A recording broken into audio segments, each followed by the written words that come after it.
No freeze intact.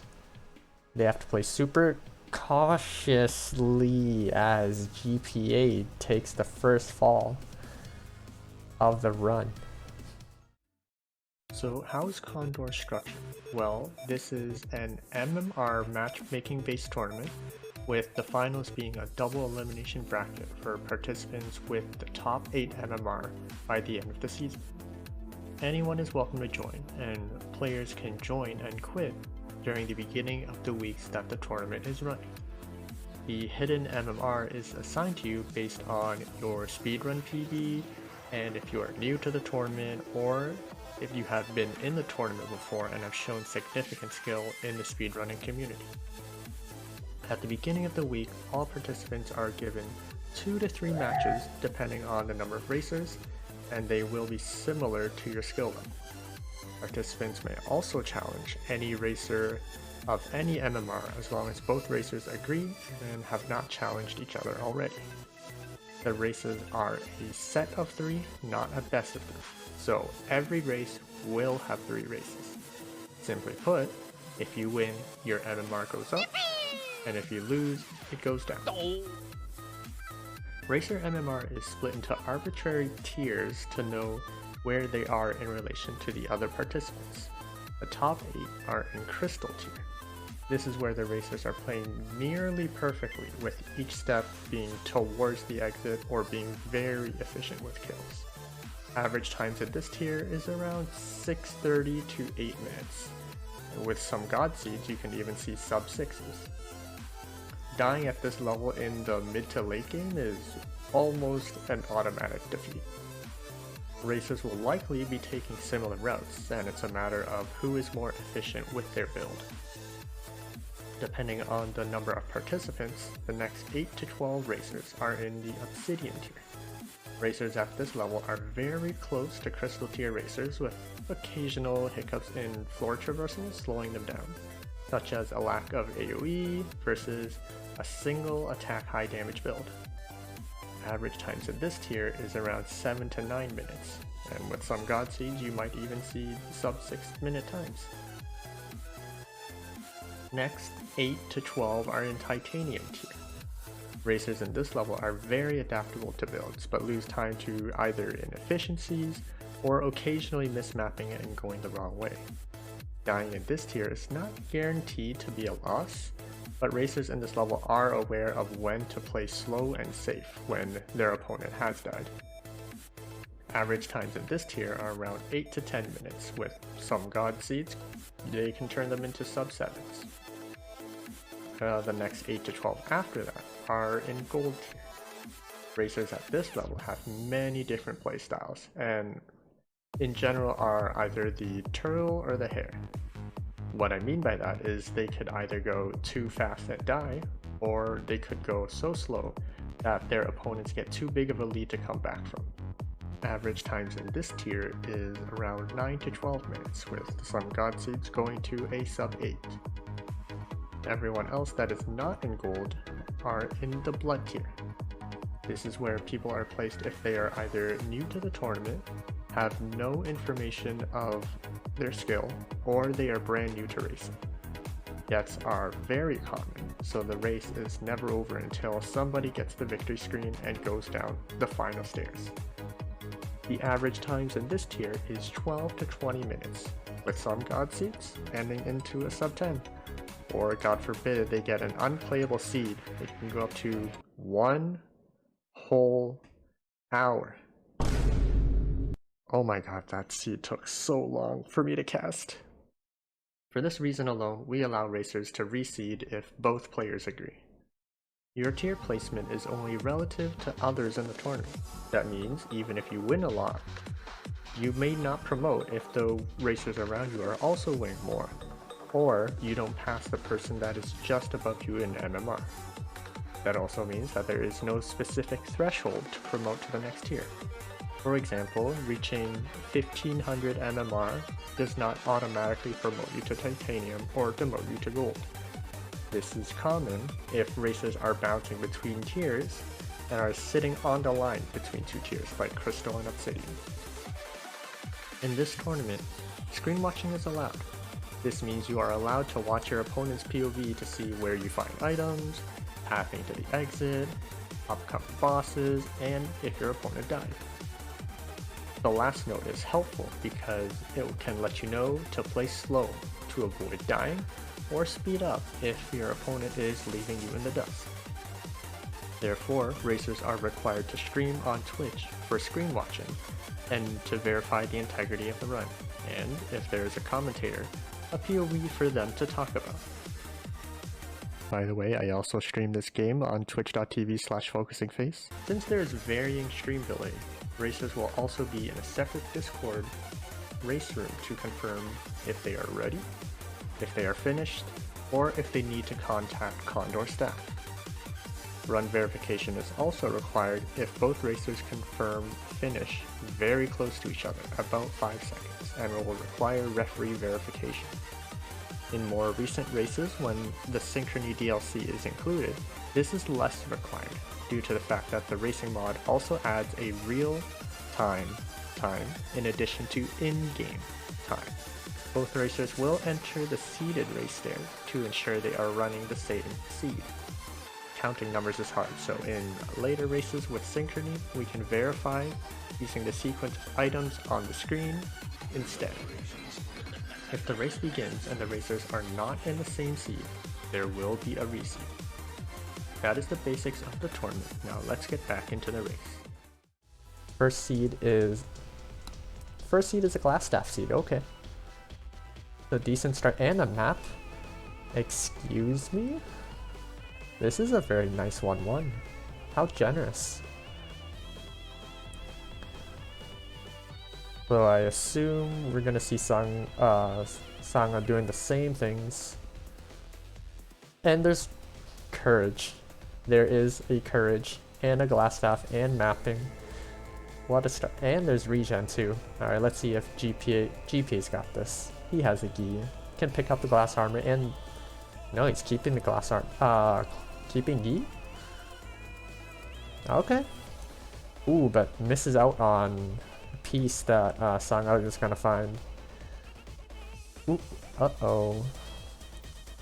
That might be bad news for GPA, but that just means they just gotta keep it up with the staff memes. Staff memes.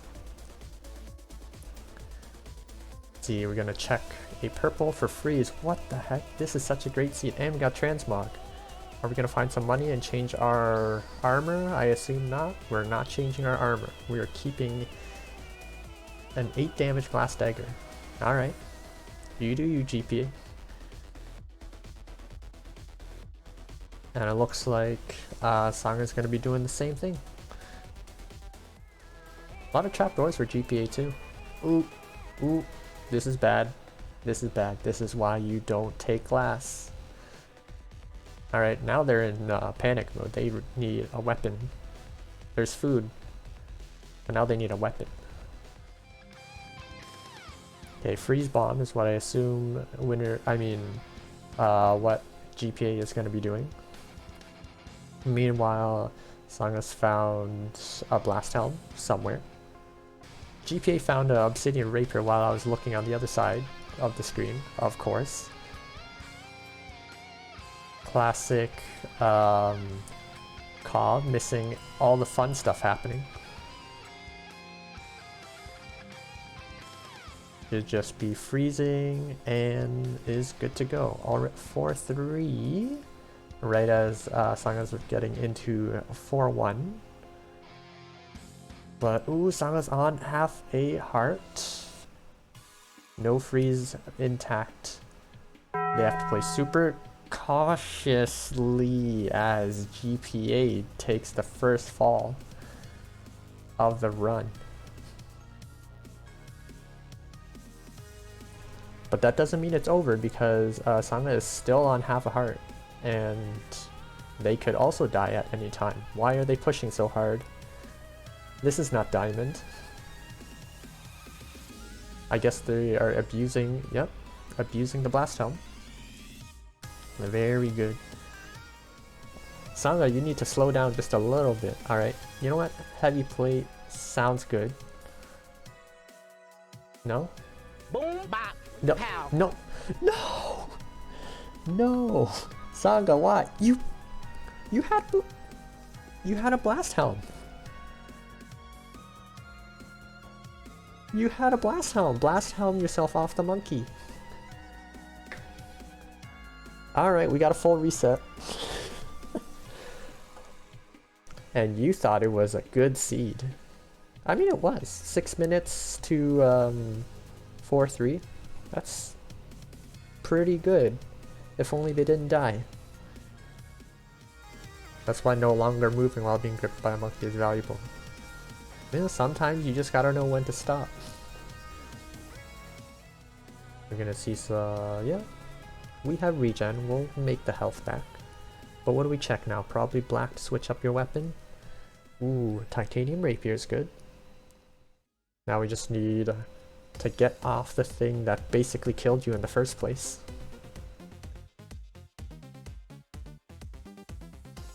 Sanga not far behind. Does not have the armor.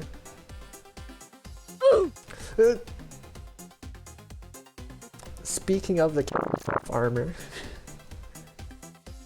where did that rider come from? Blasting their way through. They have plenty of bombs to spare too, so they don't have to worry about depleting bomb usages unless they keep putting themselves in very sticky situations, which shouldn't happen. Okay, freeze blast helm. Yeah, Sanga's really playing like they're playing diamond, just overly aggressive, even though they have basically a 3.5 zone lead. No, 3-ish zone lead. I don't know why they're pushing so hard. I don't think this is even not fastest worthy anymore. Play slow and potentially take the win. I do not know if Sanga is screen watching. I can't answer that one. No, don't. Ooh.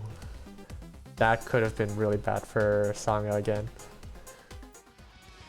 I think GPA's best chances of winning now is another Sanga death.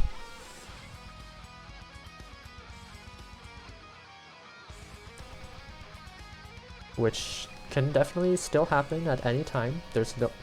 Speaking of, they are down to half a heart. Never mind, they are at 2.5 hearts.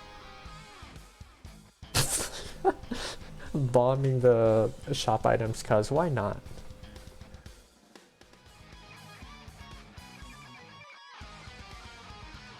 Okay, flawless, good. And GG. Interesting start to the seed. 1150 on my end. What is it actually? It is actually 1143.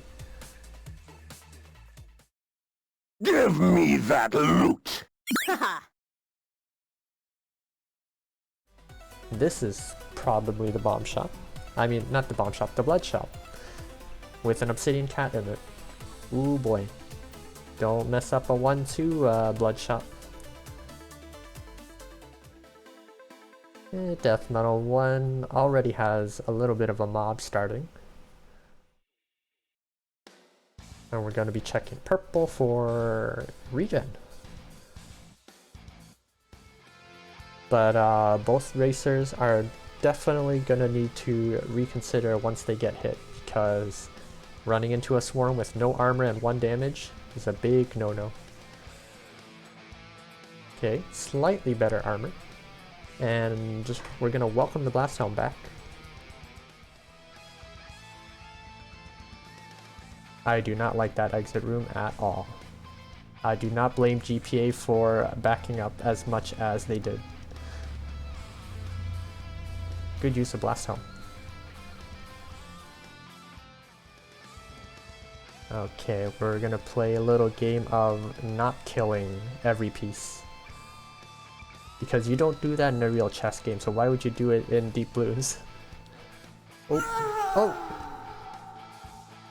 Sanga!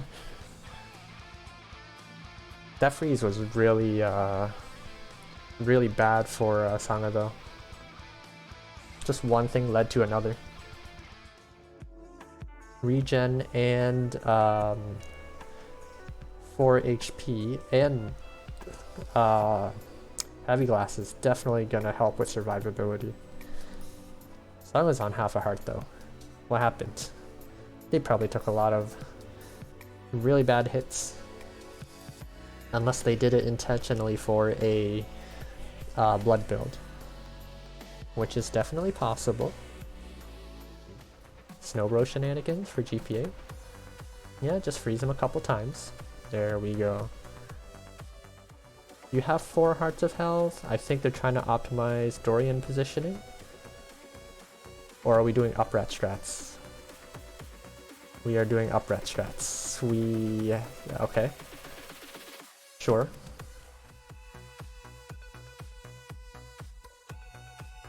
Oh wait, Sanga's game crashed. Uh-oh. Your game crashed. The loot is mine! Yeah. And Sanga's gonna be checking for a blood shop, which is a very bad blood shop. Probably just take the cutlass and that's about it. I wouldn't really take anything else.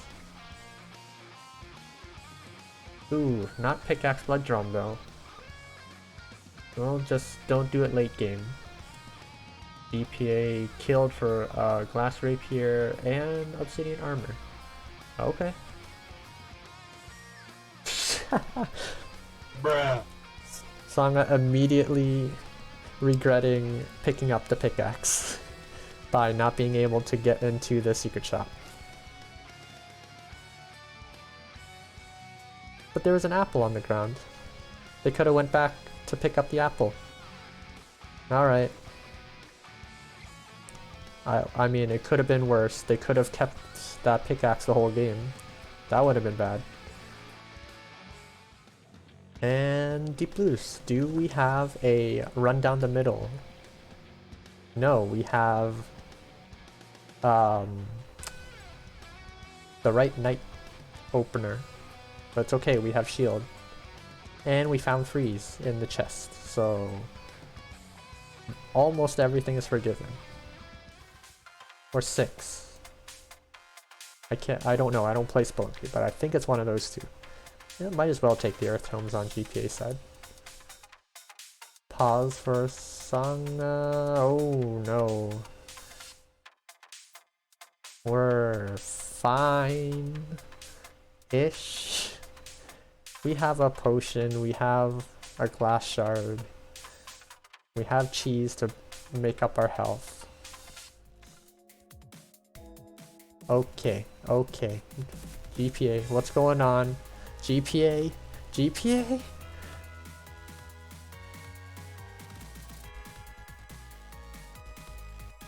Okay, you have a 2 damage with Pain Dagger.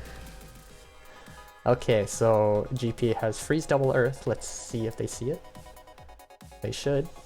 They do not. But Double Earth is fine too. Sanga's on 5-3, so not too much to worry about, especially since they are already done. GG's to GPA for taking it 2-1. And real time was 9:05. These are some fast races.